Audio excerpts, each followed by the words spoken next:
नमस्कार साथियों, रीट लेवल 1 की कट ऑफ के रिगार्डिंग फाइनल कट ऑफ क्या रह सकती है इसके रिगार्डिंग ये वीडियो लेकर के आया हूँ मैं आपके सामने। हालांकि मैं रीट लेवल 1 कट ऑफ के पहले भी 2 वीडियो अपलोड कर चुका हूँ और मैक्सिमम लोग उससे संतुष्ट भी हैं। एक पर 22,000, एक पर 14,000 व्यू हैं। तो मैंने उस समय जो कट ऑफ बताई थी उस कट ऑफ से कुछ लोगों को असहमति भी हो रही थी कि यार कट ऑफ इतनी नीचे नहीं जा सकती है। तो वो कैसे नीचे जाएगी उसका मैं कारण आपको थोड़ा सा एक रीज़न बताने वाला हूँ। फाइनल सटीक तो नहीं कह सकते उसको कि यही फाइनल है, लेकिन एक अनुमान अपन देख सकते हैं। RSSB द्वारा 14 जून को जो एक सर्कुलर हो या रिज़ल्ट जारी किया गया था अमेंडेड, उस रिज़ल्ट के बेस पे अगर अपन देखें, लास्ट में वापस अपन बात करेंगे कि कट ऑफ मैंने पहले क्या बताई थी, अब भी क्या बता रहा हूँ मैं, वही कट ऑफ बताने वाला हूँ फिर से आपको। लेकिन एक थोड़ी सी अगर अपन रीजनिंग देखें तो मैं आपको लेके चलता हूँ। व्हाट्सअप के अंदर मैंने PDF डाल रखी है, इस PDF को देखिए। ये रिज़ल्ट आया था, रीट लेवल 1 का रिज़ल्ट जारी हुआ था 29 तारीख को। उसके बाद 14 जून को फिर से एक सर्कुलर आता है बोर्ड की तरफ से, और बोर्ड उसमें एक कहता है कि यार हमने एक क्वेश्चन का मूल्यांकन प्लस सीरीज़ के अंदर 102 नंबर का जो क्वेश्चन था उसका मूल्यांकन डबल कर लिया, जबकि 120 वाले का मूल्यांकन छूट गया। इसकी वजह से रिज़ल्ट में थोड़ा उलटफेर है। उलटफेर थोड़ा नहीं, उलटफेर बहुत ज़्यादा था। उलटफेर कितना था, इन सबको अगर आप काउंट करेंगे, ये प्लस ये जो बाहर किए गए या और जो अंदर लिए गए, तो ये कुल मिलाकर के एक क्वेश्चन की वजह से, एक क्वेश्चन का मतलब माइनस मार्किंग सहित अगर अपन देखें तो 2.33 मार्क्स मान सकते हैं आप, है ना। 2.33 मार्क्स अपन मान सकते हैं। 2.66 है ना। 2 नंबर का क्वेश्चन है, उसकी माइनस मार्किंग 66 बनती है। 2.6 मार्क्स अपन मान सकते हैं माइनस मार्किंग सहित एक क्वेश्चन की जो मार्किंग है। और एक क्वेश्चन की वजह से ये जो अभ्यर्थी बाहर हुए दोस्तों, इन अभ्यर्थियों की संख्या है लगभग बाहर और अंदर होने वालों की 196। तो इसको मैं राउंड ऑफ में 200 मान लेता हूँ कि एक क्वेश्चन की वजह से 200 अभ्यर्थी जो है वो प्रभावित हुए। अब मैं आपको ले जाना चाहता हूँ कैलकुलेटर की स्क्रीन पर, कैलकुलेटर के अंदर ले जाता हूँ मैं आपको। इस कैलकुलेटर को देख लीजिए। एक क्वेश्चन का मतलब 2.66 मार्क्स की वजह से कितने अभ्यर्थी प्रभावित हुए थे दोस्तों? 200 अभ्यर्थी प्रभावित हुए।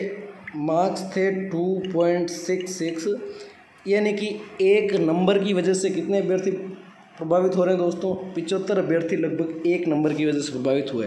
किसमें? सिर्फ प्लस सीरीज़ में। ऐसी सीरीज़ कितनी थी? 8 सीरीज़ थी दोस्तों। हैश प्लस @ है ना, ऐसे करके 8 सीरीज़ थी। अब आप खुद सोचिए, एक मार्क की वजह से, यानी कि एक नंबर की वजह से 75 कैंडिडेट प्रभावित होते हैं एक सीरीज़ में, और ऐसी सीरीज़ है 8। कितनी सीरीज़ है दोस्तों? 8। अगर मैं इसको इंटू 8 कर लूँ, 75 मल्टीप्लाइड विद 8, देन आपके सामने आएगी कैलकुलेशन निकल कर कि एक मार्क से सभी सीरीज़ में मिलाकर के कितने अभ्यर्थी प्रभावित हो रहे हैं? 600 अभ्यर्थी प्रभावित हो रहे हैं, है ना। गच में अगर 600 अभ्यर्थी प्रभावित होते हैं एक नंबर की वजह से, तो अगर आप थोड़ा सा कैटेगरी वाइज देखना चाहें तो अब देखिए, फिर से कट ऑफ की उस स्क्रीन के ऊपर आ जाइए आप, है ना। देखिए ये थी आपकी स्क्रीन, ये स्क्रीन आपकी रहने वाली है, ठीक है। अब इसमें से अपन कोई सी भी एक कैटेगरी उठा लेते हैं। जनरल में अप्लाई नहीं होगा ये फॉर्मूला, क्योंकि जनरल के अंदर सारी कैटेगरीज के कैंडिडेट आएंगे। अगर मैं कैटेगरी वाइज बात करूं, एससी के अंदर 1948 पद हैं दोस्तों। एससी नॉन TSP जनरल जो है, एससी नॉन TSP जनरल, यानी कि महिला नहीं है, तो SC non TSP general plus total करके 1948 पद अगर होते हैं एससी के 1948 पद हैं, है ना। 1948 पोस्ट है एससी की, और एक नंबर से 600 कैंडिडेट प्रभावित होते हैं। तो इस हिसाब से एससी की मेरिट कितनी बढ़नी चाहिए?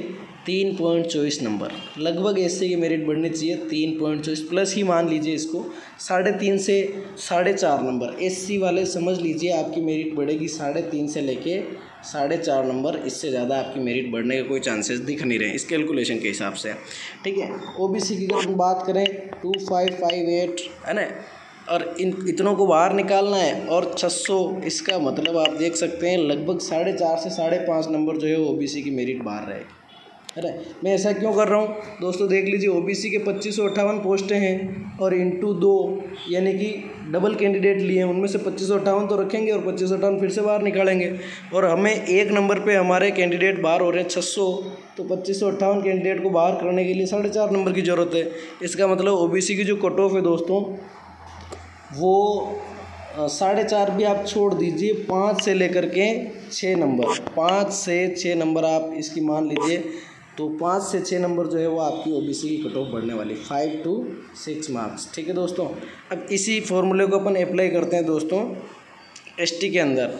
एसटी में लगभग 1500 पद थे, 1500 पद थे एसटी के अंदर। 1500 पोस्टों को अगर आप देख लें 600 से करके तो 2.5 नंबर 3 नंबर के आसपास एसटी की कट ऑफ बढ़ने वाली है। तो ज़्यादा दिमाग न लगाते हुए जनरल साइंस बता रहा हूँ मैं आपको, हालांकि यही रहे ना रहे गारंटी इस बात की बिल्कुल भी नहीं है, क्योंकि गारंटी तो आपकी भी नहीं है, गारंटी मेरी भी नहीं है, तो गारंटी इस वीडियो की क्या रहेगी, गारंटी बोर्ड की भी खुद की भी नहीं है ना।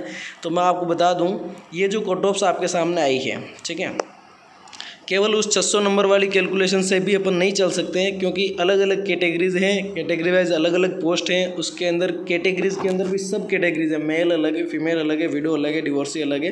ठीक है, तो ये सारी कैटेगरीज हैं। तो जनरल साइंस अगर अपन देखें तो ये जो जनरल साइंस निकल कर आता है वो आपका यही है कि किसी भी कैटेगरीज में अगर आपके 4+ नंबर हैं, इसका मतलब आप दौड़ में हैं। 4+ मार्क्स अगर आपके आ रहे हैं, है ना, 4+ मार्क्स अगर आपके आ रहे हैं, इसका मतलब आप अच्छी दौड़ में हैं। 4 से 5, 6, 7, 8 अगर आपने किसी भी कैटेगरी में 8 नंबर की अगर लीड ले रखी है, देन आप श्योर रहिए आपका सिलेक्शन कोई नहीं रोक सकता है। बहुत सारे कैंडिडेट कह रहे हैं यार एससी की तो पहले भी 7 नंबर उछल गई थी कट ऑफ। दोस्तों एससी की जो पहले 7 नंबर कट ऑफ उछली थी, उसमें आपको बता दूँ मैं, पहली बात तो ये कि माइनस मार्किंग नहीं थी, दूसरी बात ये कि पेपर बहुत सरल था, तीसरी बात ये कि अनौपचारिक रूप से सब जानते हैं कि पेपर आउट भी था। जो पेपर सरल भी है, जो पेपर आउट भी है, जिसमें माइनस मार्किंग भी नहीं है, उसमें 7 नंबर कट ऑफ बढ़ी है। तब मान के चलो कि जो पेपर टफ भी है, जो पेपर आउट भी नहीं हुआ है ना, और मतलब जिसमें माइनस मार्किंग भी अप्लाइड है, उसमें आप 7 से ज़्यादा कितना बड़ा लोगे, वो 7 से माइनस ही आनी है, हर कीमत पे माइनस आनी है। कितनी माइनस आएगी, 2 से 2.5 नंबर। यानी कि एससी कैटेगरी वाला कैंडिडेट मान करके चले कि अगर उसके 4 नंबर ज़्यादा हैं, एक्चुअल कट ऑफ से 4-5 नंबर ज़्यादा हैं, तो इसको पूरी आशा रखनी चाहिए। और अगर 7-8 नंबर की लीड ले रखी है, 7 या इससे ज़्यादा नंबर की अगर लीड है किसी भी कैटेगरी में हो आप ले, तो आप श्योर रहिए आप बहुत अच्छे जोन में आपका सिलेक्शन होगा।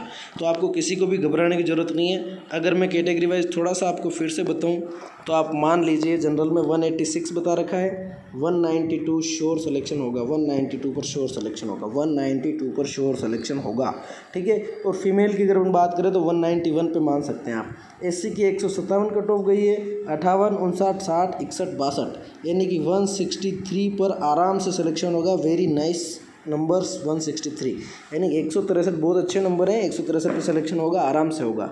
ठीक है दोस्तों, एसटी की अगर हम बात करें तो एसटी में अगर आपके 149, 148, 148, 149 हैं तो आप श्योर रहिए सिलेक्शन होगा, कोई दिक्कत वाली बात नहीं है।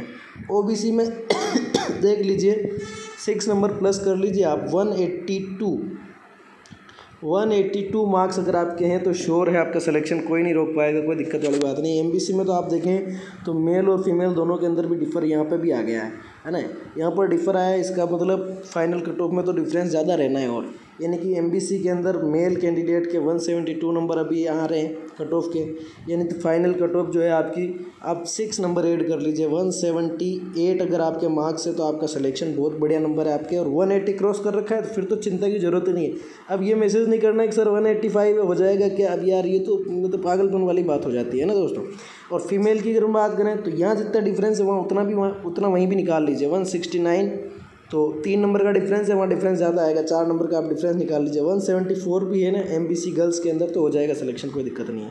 ईडब्ल्यूएस के कैंडिडेट हैं वो भी आप देख लें, 166 नंबर फाइनल कट ऑफ गई है, आप कट ऑफ कर लीजिए 173 मार्क्स। मेल कैंडिडेट 173 पे आराम से हो जाएगा, हंसते हंसते हो जाएगा, है ना। और फीमेल के 172, ये अपन अनुमान बता रहे हैं। ठीक है दोस्तों, इस पर आप अंतिम रूप से विश्वास नहीं करें, लेकिन मानसिक शांति ज़रूर आप रख सकते हैं। अगर मैंने जो कैटेगरीज वाइज जो कट ऑफ्स बताए, आपको मार्क्स बताए, उन मार्क्स के अंदर आपके मार्क्स आ रहे हैं तो आप मानसिक शांति का अनुभव कर सकते हैं कि आपके अच्छे नंबर हैं। ठीक है, बाकी आप पहले से मेरी बात सुनिए, बड़ी मुश्किल से आपने 2-2 साल, 1.5 साल, 1-1 साल तैयारी करी, कहीं घर से दूर रहे, भूखे रहे, प्यासे रहे, पता नहीं क्या क्या किया, है ना, लोगों के ताने सुने, पैसे कहीं से अरेंजमेंट हुई, क्या हुआ, वो सारा कुछ करके और फिर आपका इस 2 गुणा के अंदर कट ऑफ में सिलेक्शन हुआ है ना।